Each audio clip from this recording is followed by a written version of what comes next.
Salut à tous, c'est Flippies, j'ai enfin terminé ma version de Pokémon Soleil après tout ce temps. J'ai compris à quel point le jeu était sorti il y a un petit moment en voyant les crédits et qu'il était écrit 2016, j'ai fait ah oui effectivement, et je n'ai même pas encore joué à Ultra Soleil ou Ultra Lune.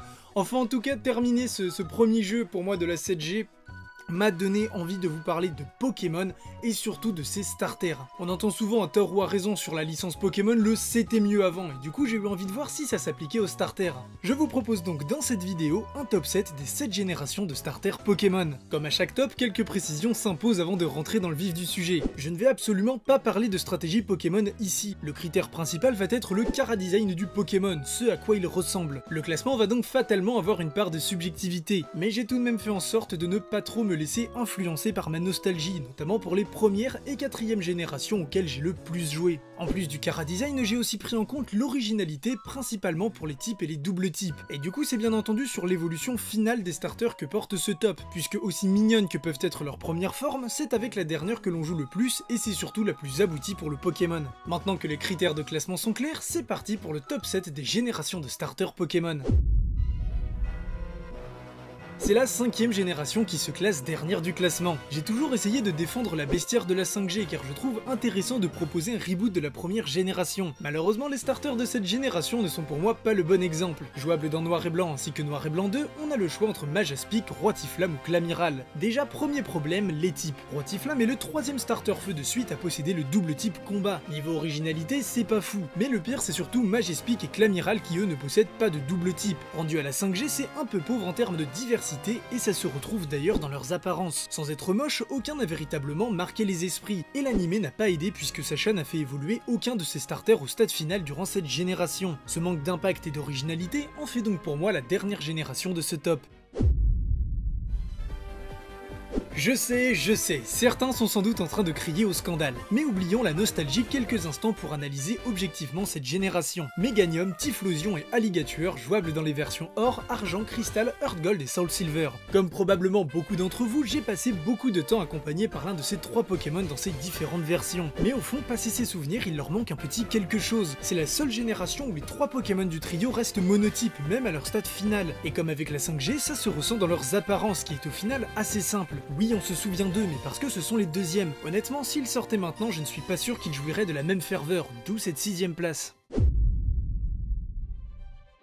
La génération Amphinobie, et ça résume très bien les starters de cette génération. Composés de Blindépic, Goupelin et le fameux Amphinobie, ils n'ont été jouables que sur X et Y. Cette génération a amené pour la première fois des starters avec le double type Psy et Ténèbres et nous a épargné le traditionnel Feu Combat. Cette nouveauté se ressent donc dans le chara-design avec des Pokémon vraiment différents. La grosse réussite est bien évidemment Amphinobie qui a immédiatement conquis le cœur des fans au point de faire partie du Super Smash Bros suivant aux côtés de Dracofeu. Il a tellement été apprécié que l'animé a inventé la synergie afin de lui donner un équivalent de méga évolution qui n'avait pas été prévu pour ses starters. Cependant, la réussite de ce Pokémon ne s'étend pas au trio. Sans être raté, Blindépic et Goupelin sont bien plus oubliables que Amphinobie, malgré l'originalité de leur type. Et c'est pour ça que cette génération n'a pas pu être mieux classée, car un Pokémon ne fait pas une génération à lui seul.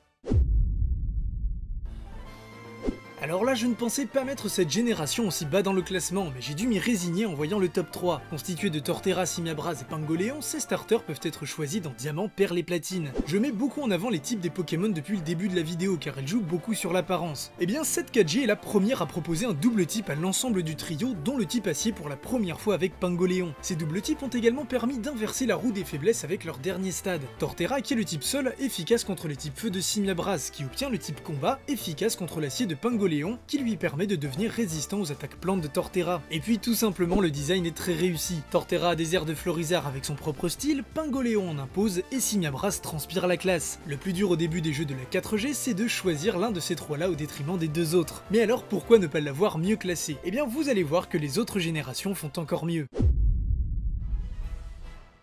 J'ai eu beaucoup de mal avec la bestiaire de cette génération, mais force est de constater que les starters sont tous très réussis. Jouables dans Soleil et Lune ainsi que Ultra Soleil et Ultra Lune, cette génération est formée par Archiduc, Félinferno et Oratoria. Tout comme la 6ème génération, elle propose un double type pour tous les starters. Et pour la première fois, le type Spectre fait son apparition dans le trio, mais surtout le type Fée qui compte parmi les plus pétés. En plus de ça, Archiduc a été une grosse réussite qui certes n'égale pas Amphinobie, mais on en est pas loin quand même. Et cette fois, les deux autres n'ont pas à rougir. Félinferno et Oratoria sont très réussis et apportent de la nouveauté par rapport à ce qui a déjà été fait. Ce trio est vraiment très réussi visuellement et quand je les vois j'ai envie de jouer aux jeux de cette génération. Ici aussi choisir l'un des trois n'est pas aussi facile qu'en 6G où le choix se portait surtout sur Amphinobi. Preuve que de bons starters peuvent complètement changer la donne et que le c'était mieux avant c'est du bullshit. Preuve que la licence a encore des idées et peut nous réserver de belles créations. Désormais vous devez avoir deviné les deux générations restantes. Le suspense se tient donc à cette deuxième place qui revient à...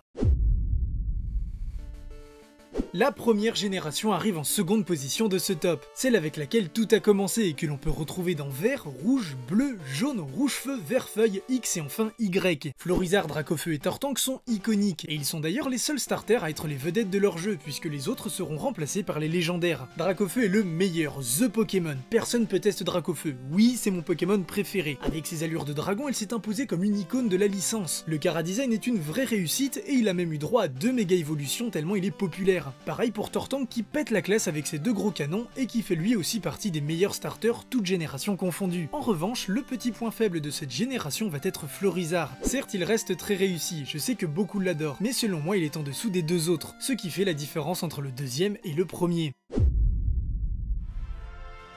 Sans surprise, c'est donc la troisième génération qui se hisse à la première place de ce top. Mais alors, pourquoi ce choix? Eh bien, il suffit de regarder Junko, Brazegali et Lagron pour comprendre. Le trio est jouable dans Ruby, Saphir, Émeraude, Ruby Omega et Saphir Alpha. Chacun de ces 3 Pokémon possède ses propres atouts. Comme pour la 4G et la 7G, le plus difficile est de choisir au début de l'aventure. Mais au-delà d'un chara-design très réussi, c'est aussi ce qu'il représente qui fait la différence. Les starters de la 2G s'inscrivent dans la continuité de la première, par exemple avec un type plante à 4 pattes et un type eau massif. Mais il restait plus simple, notamment du fait de leur monotype. De plus, cette génération est la suite de l'histoire de la première génération. En revanche, la troisième génération a dû complètement se réinventer et confirmer le succès de Pokémon, chose en partie réussie grâce à des starters qui ont convaincu. Personnellement, Junko est mon starter préféré après Dracofeu, il est absolument incroyable. Mais Brazegali est au coude à coude et à l'époque on aurait carrément pu le considérer comme un nouveau Dracofeu. Certes, ce n'est pas arrivé car Dracofeu reste indétrônable, mais Brazegali avait de très bonnes armes et c'est d'ailleurs lui qui a lancé la vague de starters Feu Combat. Quant à Lagron, son style a complété celui des autres en proposant un visuel plus mastoc et imposant, et il a également obtenu le double type seul qui a renouvelé la lignée des starters de type eau puisqu'il s'agit du premier double type. Toutes ces raisons font que cette troisième génération est pour moi la plus réussie.